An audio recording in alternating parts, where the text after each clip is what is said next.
আল্লাহ সুবহানাহু ওয়া তাআলা বলছেন ইন্নায যিকরা ফাযাক্কির ইন্নায যিকরা তানফাউল মুমিনিন।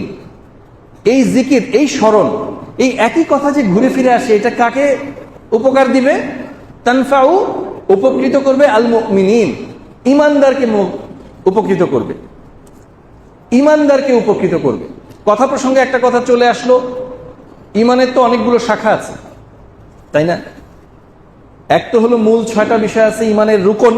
রুকন মানে পিলার, ভিত্তি, খুঁটি। প্রসিদ্ধ হাদিসে আসছে, তাই না? আখবিরনি আনিল ঈমান, আখবিরনি আনিল ইসলাম, আখবিরনি আনিস সাআহ, হাদিস জিবরিল। তো ঈমানের সম্বন্ধে রাসূল আবার অন্য হাদিসে বলছেন 70টি শাখা আছে। সবচেয়ে ছোট শাখাটা কি? রাস্তা থেকে একটা কষ্টদায়ক বস্তু সরিয়ে রাখা। এমনও আমাদের দেশে, শুধু আমাদের দেশে না, উপমহাদেশে এবং সারা বিশ্বে এমন ধ্যান ধারণা, এমন চিন্তা ভাবনা, এমন আকীদাও পোষণ করে যে শুধুমাত্র বিশ্বাস করার নামই ঈমান, তারা ধারণা করে। কিন্তু দেখেন রাসূল সাল্লাল্লাহু আলাইহি ওয়াসাল্লাম কি বলছেন? 70টা শাখার সবচেয়ে ছোট শাখাটা, সবচেয়ে ছোট শাখাটা হলো রাস্তা থেকে একটা কষ্টদায়ক বস্তু সরিয়ে রাখা। আচ্ছা, আপনি শুধু বিশ্বাস করলে ওটা একা একা সরে যাবে? শুধু যদি বিশ্বাস করি একা একা সরে যাবে? সরে যাবে না, তাই না? তার মানে আমাকে একটা অ্যাকশন করতে হবে, কাজ করতে হবে, আমাকে যেতে হবে, হাত দিয়ে বা পা দিয়ে ওটাকে সরাই দিতে হবে, এমন একটা জায়গায় সরাতে হবে যাতে আবারও কষ্টের কারণ না হয়। তাহলে ঈমানের সাথে কাজকে মিশায় না, এরকম চিন্তা ভাবনার আকীদার মানুষও আছে। কিন্তু ঈমান কি? অন্তরে বিশ্বাস, মুখে স্বীকৃতি, কাজে বাস্তবায়ন। তাহলে কাজকে যারা ঈমানের সাথে মিশায় না, তাহলে কি ঈমান পরিপূর্ণ হলো? রাসূল সাল্লাল্লাহু আলাইহি ওয়াসাল্লাম বলছেন মান রাআ মিনকুম মুনকারান, যে তোমাদের মধ্যে কোনো অন্যায় দেখে, কোনো খারাপ কাজ দেখে, ফালিয়ুগাইয়িরহু, তাকে নির্দেশ করছেন তাহলে সে যেন সেটা পরিবর্তন করে, প্রতিহত করে, বাধা দেয়, বিয়াদিহি, সে যেন হাত দিয়ে বাধা দেয়। ফাইল্লাম ইয়াস্তাতি, যদি সেটা না পারে, তার পক্ষে যদি সেই পরিবেশ, সেই অবস্থা, সেই প্রেক্ষাপট, তার সেই ক্যাপাসিটি যদি সম্ভব না হয়, ফাবি লিসানিহি, যেন জিহ্বা দ্বারা প্রতিহত করে। জিহ্বা দ্বারা কিভাবে বলে? মুখে বলবে যেটা করা ঠিক হচ্ছে না। কি? আমর বিল মারুফ নাহি আনিল মুনকার, তাই না? এটা মুনকার হচ্ছে, ঠিক হচ্ছে না। তা'মুরুনা বিল মারুফ ওয়া তানহাউনা আনিল মুনকার ওয়া তু'মিনুনা বিল্লাহ, তাই না? কুনতুম খায়রা উম্মতি উখরিজাত লিন-নাস। মিলে যায়, তাই না? একটার সাথে একটা আয়াতের সাথে মিলে যায়, হাদিসের সাথে মিলে যায়। যেটা বলছিলাম, তাহলে সে যেন সম্ভব না হলে যেন মুখ দিয়ে বলে।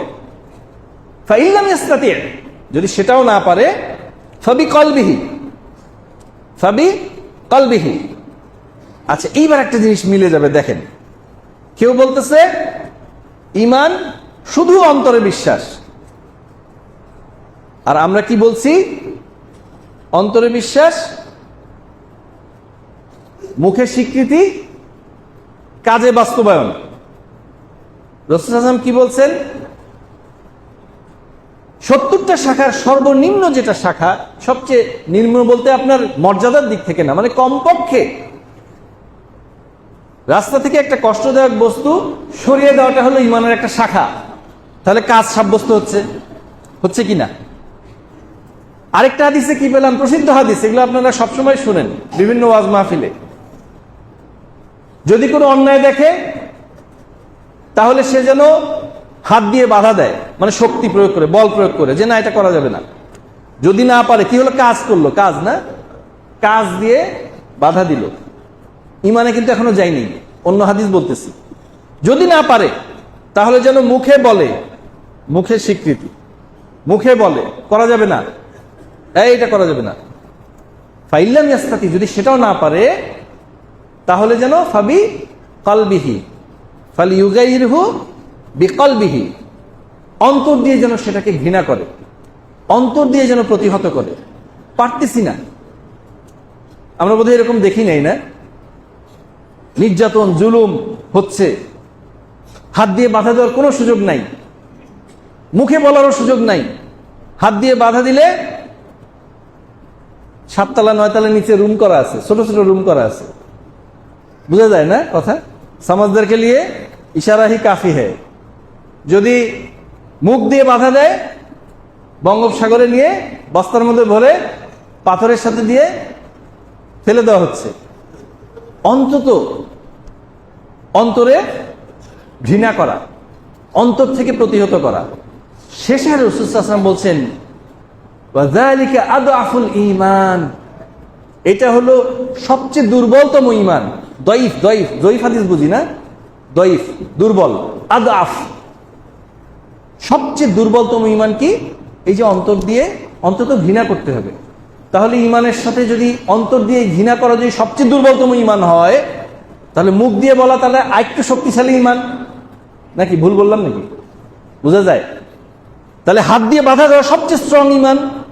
তাহলে ঈমানের মধ্যে কাজ ঢুকলো, অন্তরে বিশ্বাস, মুখে স্বীকৃতি, কাজে বাস্তবায়ন, এটাই হলো ঈমান। তো সেটাই বলছিলাম, আল্লাহ সুবহানাহু ওয়া তাআলা বিভিন্ন স্থানে বলেছেন ইয়া আইয়ুহান নাস, ওহে লোক সকল। তার মানে যারা আছো সবাই।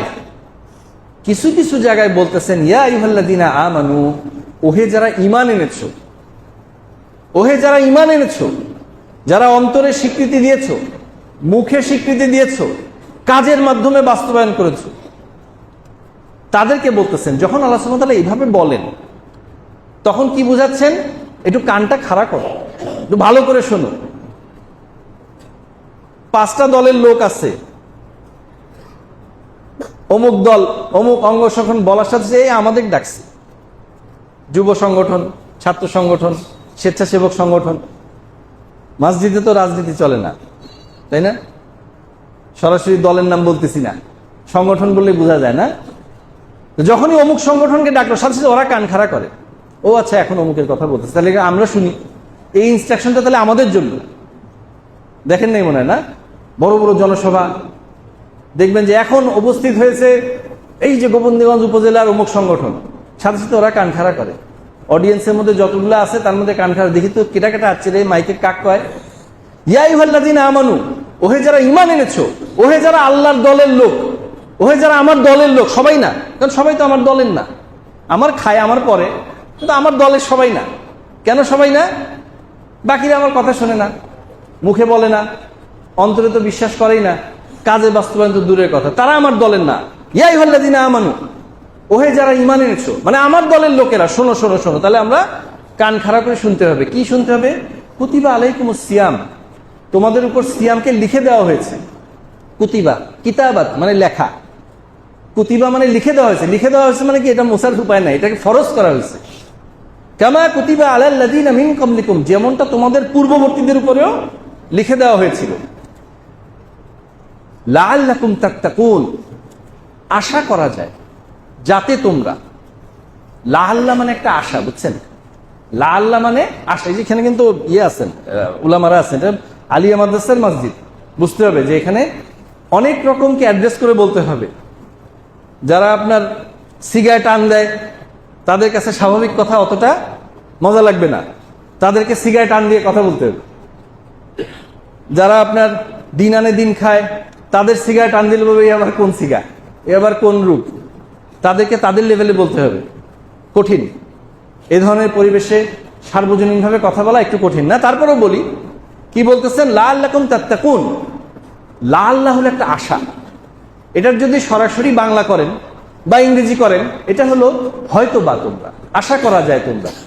আচ্ছা দেখেন, প্রধানমন্ত্রীর কাছে আপনি গেছেন, প্রধানমন্ত্রীর কাছে যাওয়ার পরে বললেন আমার তো এটা নাই এটা নেই, এটা দরকার, বা আমার একটা চাকরি দরকার, বা আমার একটা কর্ম দরকার, বা আপনার সমস্যা নিয়ে গেছেন। এখন উনি আপনাকে বলতেছেন আচ্ছা তুমি এক কাজ করো, এটা এটা করো, আচ্ছা দেখি কি হয়। আশা করা যায় একটা কিছু হয়ে যাবে। তুমি একটা প্রেসক্রিপশন দিল যে এইটা এটা করো, তুমি এইভাবে এইভাবে এই বায়োডাটা দাও বা এই কাজটা করো, অমুককে যে বলো, আচ্ছা আমি অমুককে বলে দিচ্ছি, আশা করা যায়। আচ্ছা আপনাকে প্রধানমন্ত্রী বলল যে এটা আশা করা যায় তুমি এই কাজটা করলে এটা হবে, তোমার কাজটা হবে, আমি বলে দিচ্ছি। প্রধানমন্ত্রীর টেলিফোন মানে বোঝেন? আল্লাহ সুবহানাহু ওয়া তাআলা তৌফিক দিয়েছিলেন কোনো এক সময় প্রধানমন্ত্রী টেলিফোন করে একটা হ্যালো করে গেট দিয়ে বাইর হওয়ার আগেই যে কাজ জন্য যাওয়া যায়, সে কাজের লোক ফোন দিয়ে বলে, ভাই আমার কাজটা তো হয়ে গেছে, কি ব্যাপার, আমার তো 5 মিনিট গেল না, আমি এইমাত্র দাঁড়ালাম, আমার সামনে টেলিফোনটা কাছে উঠালো, কান থেকে রাখলো, সালাম দিয়ে বের হয়ে আমি লাল কার্পেট পার হওয়ার পাইলাম না, যার কাজে গেছি তাই ফোন দিয়ে করছে, ভাই এই তো কাজটা, এইমাত্র ফোন আসলো, কাজটা হয়ে গেছে। তার মানে প্রধানমন্ত্রী যদি বলে আশা করা যায় এটা হবে, তুমি এইভাবে কাজটা করো, আমরা কি ধরে নেই এটা হয়ে গেছে নাকি? সরাসরি আমাকে বলছেন এটা হয়ে গেছে। আল্লাহ সুবহানাহু ওয়া তাআলা যদি লাআল্লাহ বলে, আশা করা যায় বলে, তার মানে এটা কোনো সন্দেহযুক্ত আশা না, এটা হবেই হবে। অবশ্যই তোমরা মুত্তাকিদের অন্তর্ভুক্ত হবে। যাতে তোমরা মুত্তাকিদের অন্তর্ভুক্ত হও, তোমাদের উপর ফরজ করা হয়েছে, অবশ্যই তোমরা মুত্তাকিদের অন্তর্ভুক্ত হবে। মুত্তাকি কারা? পরিবর্তন তো এখনো যায়নি না, ঘড়ির কাঁটা ঘুরতেছে, ইনশাল্লাহ আল্লাহ তৌফিক দিলে যাবো ইনশাল্লাহ। মুত্তাকি কারা? আমরা মনে করি মুত্তাকি মানে আল্লাহ ভীরুতা। সংক্ষেপে কথায়, এই কোরআনটা আল্লাহ সুবহানাহু ওয়া তাআলা আমাদের জন্য সহজ করছেন, বোঝার জন্য যে সহজ করছেন। অনেকবার বলছেন যে লাকাদ ইয়াসসারনাল কুরআনা ওয়া লাকাদ ইয়াসসারনাল কুরআনা লিযিকরি ফাহাল মিন মুদ্দাকির। এটাকে আমি উপদেশ গ্রহণের জন্য সহজ করেছি। উপদেশ গ্রহণের কেউ আছে কি? এই সহজটা করছেন কিভাবে? এটা আরেক আয়াতে বলতেছেন, ইন্নামা ইয়াসসারনাহু, কেবলই আমি এটাকে সহজ করছি বিলিসানিকা, আপনার ভাষায়। হে রাসূল সাল্লাল্লাহু আলাইহি ওয়াসাল্লাম, আপনার ভাষায় সহজ করছি, অন্য ভাষায় বোঝা যাবে না আমি বলতেছি না ভাই, কিন্তু সবচেয়ে সহজ করছি আপনার ভাষায়, সবচেয়ে সহজ করছি আপনার ভাষায়। কেন? এই যে মুত্তাকি হতে বললো, মুত্তাকি মানে কি? আল্লাহ ভীরুতা। হ্যাঁ, আল্লাহ একটু ভয় করি, হয়ে গেছে। রোজা করছি, আল্লাহ ভয় করি, হয়ে গেছে না? এটা বুঝা সহজ করছেন যার ভাষায়, তার ভাষায় শোনেন। মুত্তাকি, এই যে তাকওয়া, এটা শুধু আল্লাহ ভীরুতা বললে কথা পুরো হয় না ভাই। এটা শুধু গড কনসাসনেস বললে কথা পুরো হয় না। কিভাবে পুরো হয়? তাকওয়া শব্দের অর্থ হলো ইমতিসালু আওয়ামিরিল্লাহ, আল্লাহ সুবহানাহু ওয়া তাআলার সমস্ত আদেশগুলো সর্বান্তকরণে বাস্তবায়ন করার চেষ্টা করা। ওয়া ইজতিনাবু আন-নওয়াহিহি, আল্লাহ সুবহানাহু ওয়া তাআলার দেয়া সমস্ত নিষেধগুলো সর্বান্তকরণে না করার, বর্জন করার চেষ্টা করা, এইটাকে বলা হয় তাকওয়া। তার মানে মুত্তাকি কারা? এটার বাংলা অর্থ হবে কত বড় দেখেন। মুত্তাকি একটা শব্দ, মুত্তাকি একটা শব্দ, এটার বাংলা অর্থ হবে কত বড় দেখেন। আল্লাহ সুবহানাহু ওয়া তাআলার দেয়া সমস্ত আদেশগুলো যিনি সর্বান্তকরণে বাস্তবায়ন করার চেষ্টা করেন, এবং আল্লাহ সুবহানাহু ওয়া তাআলার দেয়া সমস্ত নিষেধগুলো যিনি সর্বান্তকরণে বর্জনের চেষ্টা করেন, এই হলো মুত্তাকির অর্থ ভাই। তাহলে বাংলায় বোঝা সহজ হলো নাকি আরবিতে বোঝা সহজ হলো? তার মানে যে মুত্তাকির অর্থ মুত্তাকি দিয়ে বুঝতেছে, তাকওয়া দিয়ে বুঝতেছে, তার জন্য বোঝা সহজ হলো না? একটা ওয়ার্ড লেখা লাগলো, আর এখানে কতগুলো শব্দ লেখা লাগলো, তারপরে বোঝা গেল আচ্ছা সে হলো মুত্তাকি। তার মানে আল্লাহ সুবহানাহু ওয়া তাআলা এটা আমাদেরকে ফরজ করেছেন, এটা যদি আমরা হক আদায় করতে পারি, তাহলে আমরা মুত্তাকি হতে পারবো, অবশ্যই হতে পারবো ইনশাআল্লাহুল আজিজ। রাসূল সাল্লাল্লাহু আলাইহি ওয়াসাল্লাম সাপ্লিমেন্ট করতেছেন একটা হাদিস দিয়ে। এর আগে ঈমানটা বিভিন্নভাবে হাদিস জিবিল ঘুরে টুরে এসে দেখলাম যে হ্যাঁ তাই তো, অন্তরে বিশ্বাস হলো সবচেয়ে দুর্বলতম, মুখের স্বীকৃতি তার থেকে একটু স্ট্রং, কাজে বাস্তবায়ন করা সবচেয়ে স্ট্রং। এবার দেখলাম যে তাকওয়া অর্জন করব, মুত্তাকি হব এই সিয়াম রাখলে, তো সিয়ামটা কিভাবে রাখতে হবে? রাসূল সাল্লাল্লাহু আলাইহি ওয়াসাল্লাম হাদিসের মাধ্যমে বলতেছেন, আমরা এটা শুরুতেই পেশ করেছি, মান লাম ইয়াদা, যে ছাড়লো না, কওলা জুর, অশ্লীল কথাবার্তা, ওয়াল আমালা বিহি, এবং অশ্লীল কাজকর্ম, ওয়াল জাহলা, মূর্খতা, যে মূর্খতা ত্যাগ করলো না, যে অশ্লীল কথাবার্তা এবং কাজকর্ম বাদ দিল না। কত রকম অশ্লীল কথাবার্তা কাজকর্ম যে আমরা বুঝি, মূর্খতাটা বুঝি না ভাই। মূর্খতা ছাড়লো না, ফালাইসা লিল্লাহি হাজাতুন, আল্লাহ সুবহানাহু ওয়া তাআলার কোনোই প্রয়োজন নাই, আন ইয়াদা, যে সে ছেড়ে দিবে, তাআমাহু, খাবার, ওয়া শারাবাহু, সে পানি ছেড়ে দিবে। মান লাম ইয়াদা কাওলা যুরি ওয়াল আমালা বিহি ওয়াল জাহলা ফালাইসা লিল্লাহি হাজাতুন আন ইয়াদা তাআমাহু ওয়া শারাবাহু, মুত্তাফাকুন আলাইহি। তার মানে খাবার আর পানি ছেড়ে দিয়ে এই উপবাস করে তার কোনোই উপকার হবে না, যদি সে অশ্লীল কথাবার্তা, অশ্লীল কাজকর্ম আর মূর্খতা না ছেড়ে দেয়। এই এক জাহালিয়াত যদি বোঝা যায় তো ভাই, তাহলে কি কিছু ছাড়ার কথা বলা হয়েছে, যেগুলো পালন করার তো করতেই হবে, তাহলে কিছু ছাড়তেও বলছে। এগুলো ছাড়লে পরে তার সিয়ামটাতে কাজে আসবে। যদি না ছাড়ে তাহলে ওই পানি ছেড়ে আর খাওয়া ছেড়ে কোনো লাভ নাই, আল্লাহ সুবহানাহু ওয়া তাআলার কোনো প্রয়োজন নাই। আল্লাহ সুবহানাহু ওয়া তাআলা যখন বলেন কোনো প্রয়োজন নাই, প্রয়োজন নাই যখন বলেন, তার মানে বুঝতে হবেন যে খুব রাগ করে বলছেন। ও বলে না, ফাবাশশিরহুম বিআযাবিন আলীম, ওদেরকে যন্ত্রণাদায়ক শাস্তির সুসংবাদ দাও। আচ্ছা, যন্ত্রণাদায়ক শাস্তির কোনো সুসংবাদ হয়? ওই যে কয় না, পিঠত সালাবান, সালাবানদের কও আসিচ্ছি। তো যন্ত্রণাদায়ক শাস্তির সুসংবাদ মানে এতটাই ক্ষিপ্ত যে এইটাকে দুঃসংবাদ, ভয়ঙ্কর আযাব, এটা না বলে বলছেন সুসংবাদ দাও, যাও হাসপার কওয়া আসিচ্ছি। তো বলতে চাচ্ছি এটাই, যে যদি বলে থাকেন যে এটার কোনোই প্রয়োজন নাই, কোনোই প্রয়োজন নেই, মানে খুব রেগে জিনিসটা বলতেছেন, যেগুলো যদি না ছাড়ে তাহলে এইসব দেখায় দেখায় কি হবে, এগুলো পানি খাবার ছেড়ে কি হবে। তো এই জন্য ভাই, কিছু পালন করতে হবে, কিছু ছাড়তে হবে। তার দেয়া সব পালন করতে চেষ্টা করতে হবে, তার নিষেধ করা সবকিছু ছাড়ার চেষ্টা করতে হবে। সিয়াম সম্বন্ধে আরেকটা জিনিস বলে যে আল্লাহ সুবহানাহু ওয়া তাআলা এর প্রতিদানটা কি বলছেন। সিয়াম সম্বন্ধে কথা বললে পুরো রমাদানের যতগুলো শুক্রবার আছে এটা বলে শেষ করা সম্ভব না ভাই। তো বলতে চাচ্ছি যে এই সিয়ামের যে বারাকা, এটার যে প্রতিদান, যে জাযা, এইটা যদি আমরা হক আদায় করে করতে পারি, হাল জাযাউল ইহসানি ইল্লাল ইহসান, উত্তমের প্রতিদান, সর্বোত্তমের প্রতিদান কি সর্বোত্তম ছাড়া কিছু হতে পারে? আচ্ছা, একটা জায়গায় ধরেন পুরস্কার দিচ্ছে, পুরস্কার নির্ধারিত আছে যে প্রথম পুরস্কার এত লক্ষ টাকা, দ্বিতীয় পুরস্কার একটা মোটরসাইকেল, তৃতীয় পুরস্কার ফ্রিজ, টিভি, এটা সেটা দিল, চতুর্থ পুরস্কার এই। আচ্ছা, একটা বিশেষ পুরস্কার আছে, যদি এই পর্যন্ত এই কম্পিটিশন করতে পারে বা এই কোয়ালিটিতে আসতে পারে বা এরকম পারফরমেন্স করতে পারে, তাহলে সেই পুরস্কারটা প্রতিষ্ঠান প্রধান নিজেই দিবেন, প্রধানমন্ত্রী নিজেই দিবেন। ওটা লেখা থাকলো না। আচ্ছা, আপনার কি মনে হয় যে ওটা এগুলার থেকে কম হবে বা এগুলার সমান হবে, এগুলার কাছাকাছি হবে, এগুলোর বেশি হবে নাকি? বলছে উনি নিজে দিবেন, এর মানেই বুঝাচ্ছে তোমরা বুঝে নাও যে পুরস্কার কিন্তু আমরা এখনো জানি না। ফালা তা'লামু নাফসুম মা উখফিয়া লাহুম মিন কুররাতি আয়ুন জাযাআম বিমা কানু ইয়া'মালুন। কোন নফস জানে না, কোন সত্তা চিন্তাও করতে পারে না যে তার জন্য কি লুকায়িত আছে। আল্লাহ সুবহানাহু ওয়া তাআলা বলছেন হাদিসের মাধ্যমে, আসিয়ামু লি, সিয়াম হলো আমার জন্য, এই সিয়াম হলো আমার জন্য। আমার জন্য মানে বুঝছেন,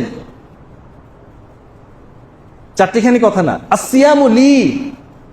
এইবার উলামারা যারা, তারা একটু কান খাড়া করে শুনেন, ওয়া আনা আজজি বিহি, এবং এর প্রতিদান আমি নিজেই দিব, আমি নিজেই দিব।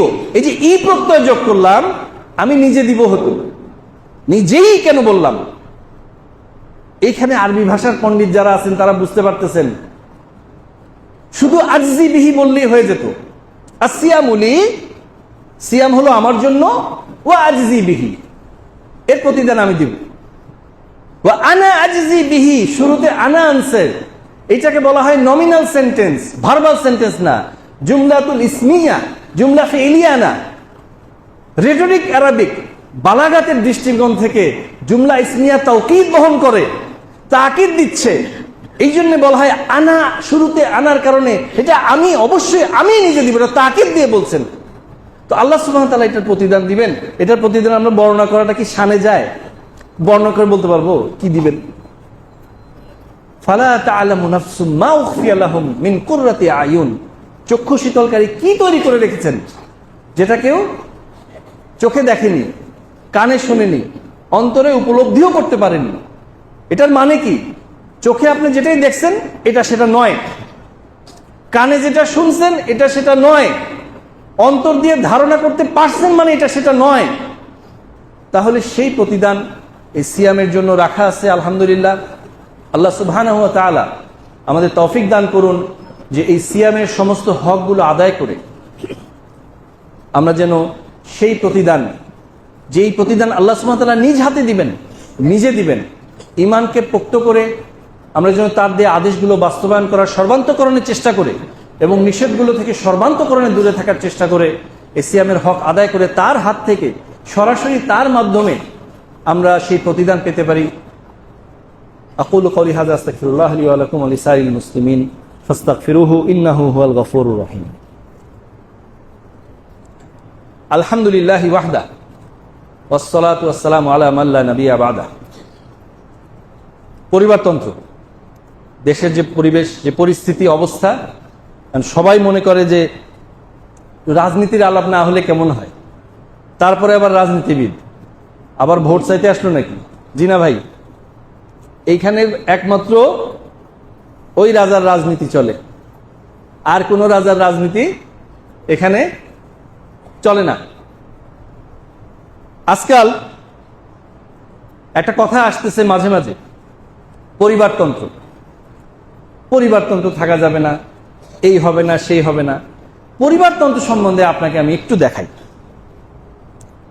আল্লাহ রাসূল সাল্লাল্লাহু আলাইহি ওয়াসাল্লাম, আবারও বলছি, আমি এখানে কিন্তু ফিকহি আলোচনা করছি না, আপনাকে বলছি না যে আপনি পরিবারতন্ত্র করেন, আপনাকে বলছি না আমি পরিবারতন্ত্র ছাড়েন। পরিবারতন্ত্রটা কি এটা দেখাচ্ছি, পরিবারতন্ত্র কেন হচ্ছে দেখাচ্ছি, পরিবারতন্ত্রের উপকার কি দেখাচ্ছি, পরিবারতন্ত্রের ক্ষতি কি দেখাচ্ছি। তাহলে কি কোনো পক্ষ নিলাম? খায়রা উম্মতি উখরিজাত লিন্নাস, তাই না? আচ্ছা, আল্লাহ রাসূল সাল্লাল্লাহু আলাইহি ওয়াসাল্লামের পরে চারজন খুলাফায়ে রাশিদিন, তাই না? কয়জন? আবু বকর as-সিদ্দিক রাদিয়াল্লাহু তাআলা আনহু, উমর ইবনুল খাত্তাব রাদিয়াল্লাহু তাআলা আনহু, উসমান বিন আফফান রাদিয়াল্লাহু তাআলা আনহু, আলী ইবনে আবি তালিব রাদিয়াল্লাহু তাআলা আনহু। প্রথমজন সিদ্দিক, as-সিদ্দিক, জান্নাতি। কে? রাসূল সাল্লাল্লাহু আলাইহি ওয়াসাল্লামের শ্বশুর। দ্বিতীয়জন কি বলি আমরা? আশাদ্দুহুম ফি আমরিল্লাহি উমর, খুব কড়া লোক, তাই না? কঠিন, শাদীদ, ওমর রাদিয়াল্লাহু আনহু কি শ্বশুর। ওই কি ঘটনা, কি বলে এগুলা? তৃতীয়জন উসমান বিন আফফান রাদিয়াল্লাহু তাআলা আনহু, অনেক ধনী, তাই না? ধনী সাহাবী। এবং কি বলি? আসদাকহুম হায়া উসমান, অনেক লজ্জাশীল জামাই। এক মেয়ের জামাই নাকি দুই মেয়ের জামাই। চতুর্থজন আলী ইবনে আবি তালিব রাদিয়াল্লাহু তাআলা আনহু, ওয়া আকদাহুম আলী, তাই না? মেয়ের জামাই, খুব প্রিয় মেয়ের জামাই। কেমন মেয়ের জামাই? ওয়া ফাতিমাতু সাইয়্যিদাতু নিসাই আহলিল জান্নাহ, জান্নাতের সর্দার নিজে মেয়ে, সেই মেয়ের জামাই। পরিবারের মধ্যে মনে হয় না নাকি? পরিবার বলে নাকি? শ্বশুর জামাই এগুলো কি পরিবার নাকি? না মনে হয়। এবার দেখেন, আউযু বিল্লাহি মিনাশ শাইতানির রাজিম, বিসমিল্লাহির রহমানির রহিম। তাব্বাত ইয়াদা আবি লাহাব ওয়া তাব,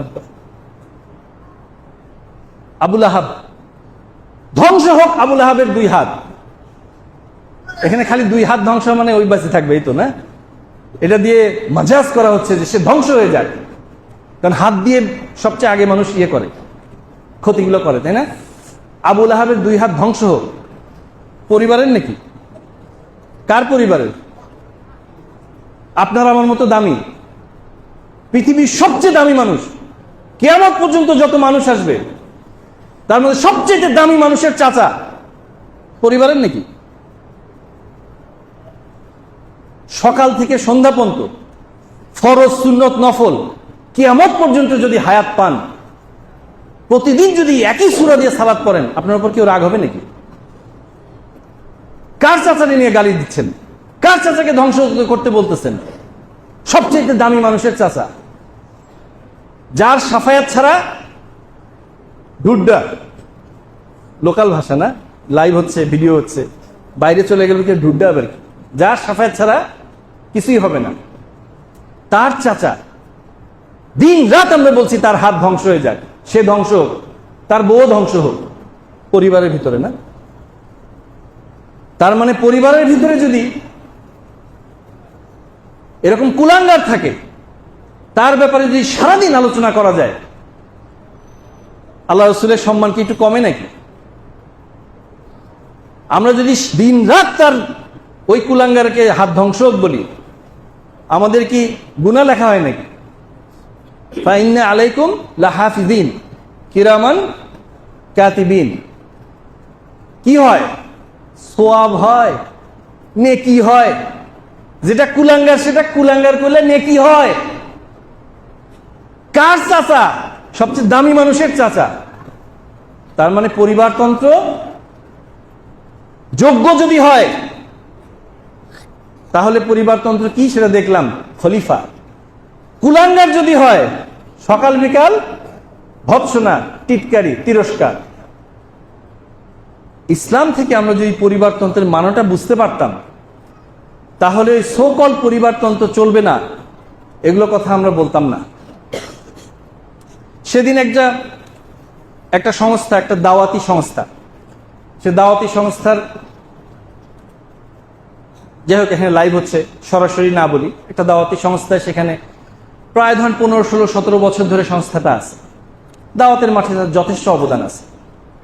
তো একটা কথায় আপনাদের কষ্ট হচ্ছে নাকি? সময় এখনো আছে ইনশাল্লাহ। তো যেটা বলছি, তো দাওয়াতি সংস্থার সেখানে কথাবার্তা উঠতে উঠতে উঠতে এই সমস্ত পরিবারতন্ত্র চেঞ্জ করতে হবে, রিসেট বাটন মারতে হবে, রিসেট বাটন মারতে হবে। আচ্ছা ভালো কথা, রিসেট বাটন মারতে হবে।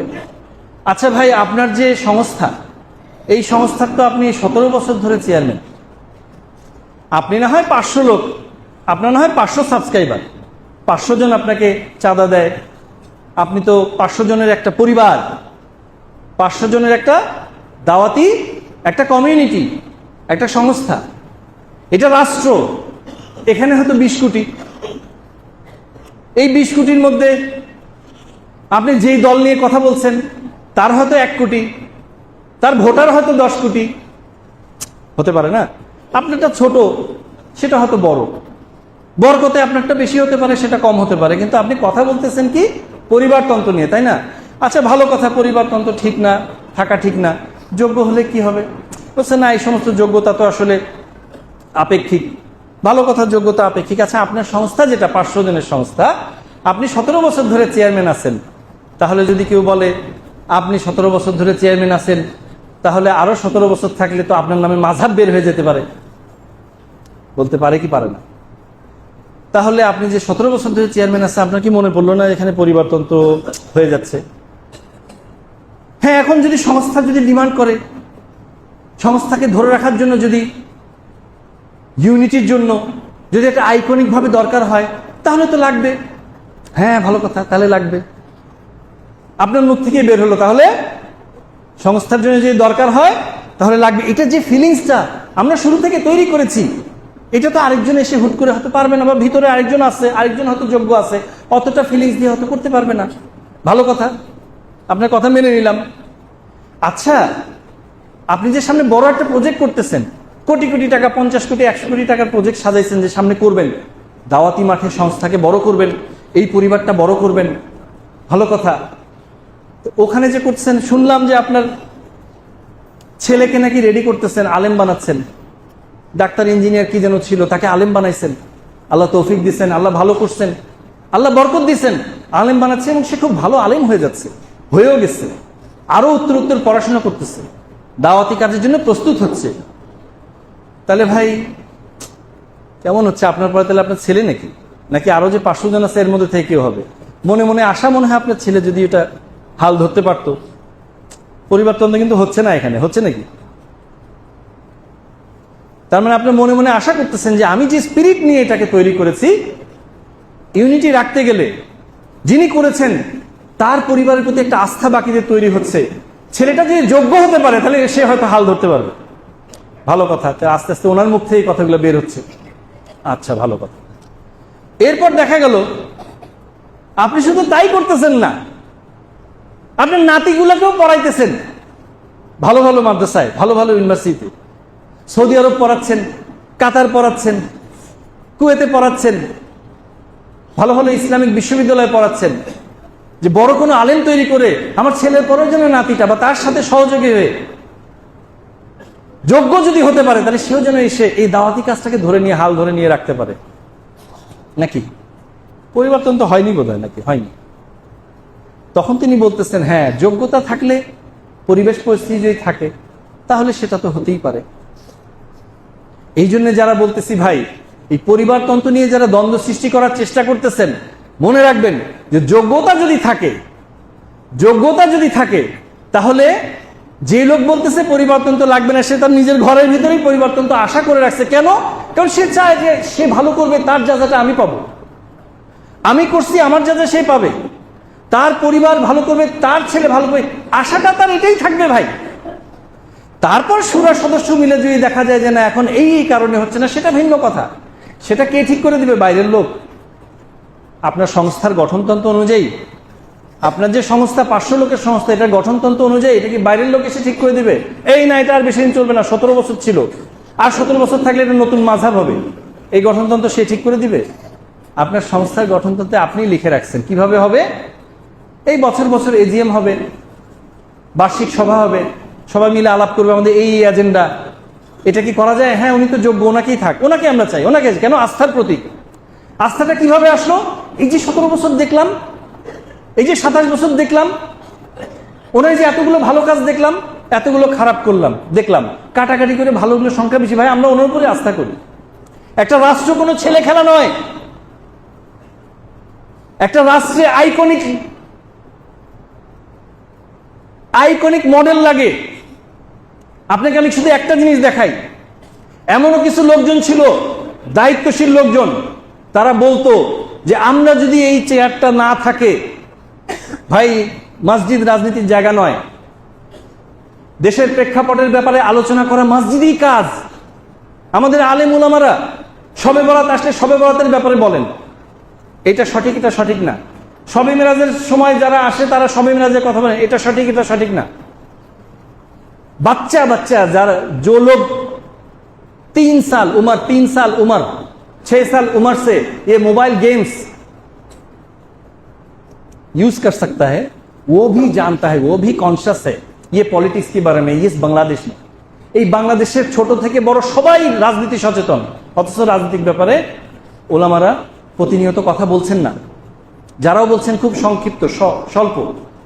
5ই আগস্টের পরে এটা চলবে না ভাই। আমরা দোয়া করছি, আমরা নাসিহা করছি, আমরা রিকোয়েস্ট করছি উলামাদের যে কোরআন ও হাদিসের আলোকে রাজনীতি কি, কোরআন ও হাদিসের আলোকে পরিবর্তন কি, কোরআন ও হাদিসের আলোকে এই যে এখন যে অবস্থা, কালকে খিলাফত আসা অবস্থা নাই, তাহলে এই অবস্থায় গণতন্ত্র কি, ইলেকশন কি, এগুলো যখন বলা হবে তখন এই যে হুট করে একজন বলবে কালকে এটা চাই, পরশু এটা চাই, তখন মানুষের বিভ্রান্ত করা কঠিন হবে ভাই। ওয়াল জাহলা, এই যে মূর্খতা ছেড়ে দেওয়ার কথা বলা হয়েছে, দাড়ি টুপি নিয়ে,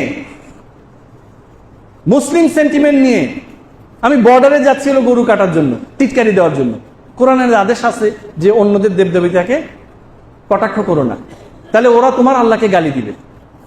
অথচ একজন বলে দিল, আমি চলে গেলাম, দেখলামও না যে আমি একজন মুসলিম, দেখলামও না আমি কি করতে যাচ্ছি। তো বলতে চাচ্ছি, একটা দলের কিছু লোকজন বলতো কালকে যদি আমাদের চেয়ার না থাকে তাহলে একদিনে 10 লাখ লোককে মেরে ফেলবে। মিছা কথা বললাম নাকি? একদিনে 10 লক্ষ লোককে তারা মেরে ফেলবে। 10টা মরছে নাকি? মরছে নাকি? তারা কি গদিতে আছে? এক রাতের মধ্যে 10 লাখ মরছে? 10,000 মরছে? 100 মরছে? 10টা মরছে? কেন মরল না? জি, ওই পরিবারতন্ত্র থেকে, এই দেশের প্রতি দায়বদ্ধতা থেকে, দায়িত্ববোধ থেকে ওই একজন আইকনিক লোক দেশের বাইরে থেকে বসে বলছে শান্ত হও। শান্ত হও যদি না বলতো 10 লাখ মরতো। এটা বুঝছে জন্যই ওরা কইছিল যে এক রাতের মধ্যে 10 লাখ মেরে ফেল দিবে। এই জন্য আইকনিক ফিগার লাগে, সংস্থা সংগঠন এই রাষ্ট্রের জন্য আইকনিক ফিগার লাগে যার উপর আস্থা আসবে। এটাই বলতে চাচ্ছি ভাই, যে পরিবারতন্ত্রকে কোথায় অ্যাপ্রিসিয়েবল আর কোথায় সেটাকে তিরস্কার করতে হবে এটা বুঝতে হবে। ঢালাও ভাবে বললে হবে না। পরিবারতন্ত্র যোগ্যতা আছে, ইউনিটির আইকন আছে, চলবে।